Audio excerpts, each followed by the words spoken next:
आगे बढ़ते हैं, कमोडिटी मार्केट पर नजर डालते हैं और कमोडिटी मार्केट पर रणनीति बताने के लिए आज हमारे साथ केडियानॉमिक्स के अजय केडिया जुड़ चुके हैं। अजय, शुक्रिया समय निकालकर हमारे साथ जुड़ने के लिए।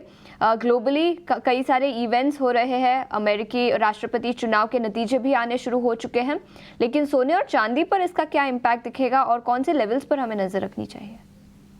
Very good ma'am. देखिए, सबसे पहले अगर हम बात करें सोने चांदी में, पिछले 2 सेशन में मार्केट एक सीमित दायरे में ट्रेड करता हुआ दिखाई दिया।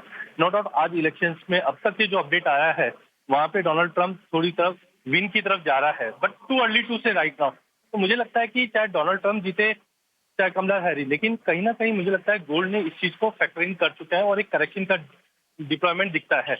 नो डाउट कंसर्न्स है आगे जाके, लेकिन मुझे लगता है कि दोनों को जो स्टोरी रहेगी वो इकोनॉमी को संभालने की रहेगी। तो मुझे लगता है सोने में जो 2-3 दिन से हमने ठहराव देखा है, एक प्रॉफिट बुकिंग देखा है, वो कंटिन्यू रहेगा। तो आज के लिए भी 78,700 पे बेचना है। 79,000 का फिक्स स्टॉप लॉस, 78,150 का टारगेट रहेगा। चांदी के अंदर भी 95,000 पे बेच के चलेंगे। 95,600 का स्टॉप लॉस रहेगा, 93,600 तक के टारगेट रहेगी।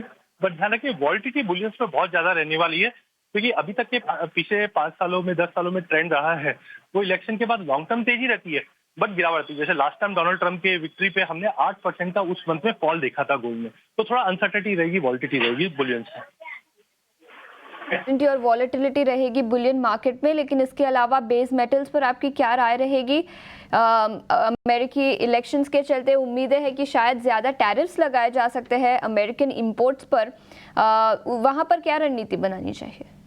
बिल्कुल, ये डर तो लगा हुआ है, क्योंकि हमने लास्ट टर्म में देखा था कि डोनाल्ड ट्रंप ने जो टैरिफ वॉर हमने स्टार्ट होते हुए देखा था वो एक काफी कंसर्निंग था चाइना के लिए।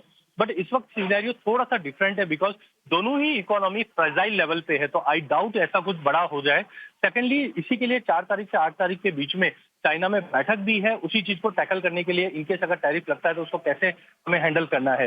बट ओवरऑल मुझे लगता है कि चाइनीज का कंजम्पशन बहुत इंपॉर्टेंट है और सपोर्ट भी दिख रहा है। तो कॉपर जिंक दोनों में बाय करना है। 855 पे कॉपर बाय करना, 851 का स्टॉप लॉस रखना, 862 का टारगेट रहेगा। वही जिंक के अंदर भी 286 पे लेके चलिए, 283 का स्टॉप लॉस रखिए, 290 का टारगेट रहेगा। बट अगले 2 सेशन में हमको बहुत ही स्ट्रिक्ट स्टॉप लॉस के साथ काम करना है, क्योंकि एक्सट्रीम वॉलिटिलिटी मार्केट में बनते हुए दिखेगी, बाजारों में बनते हुए दिखेगी। लेकिन जल्द से ब्रेंट क्रूड पर आपकी क्या राय होगी? देखिए, ब्रेंट क्रूड में आज भी हम देख रहे हैं कि प्राइसेस $75 के ऊपर मेंटेन है।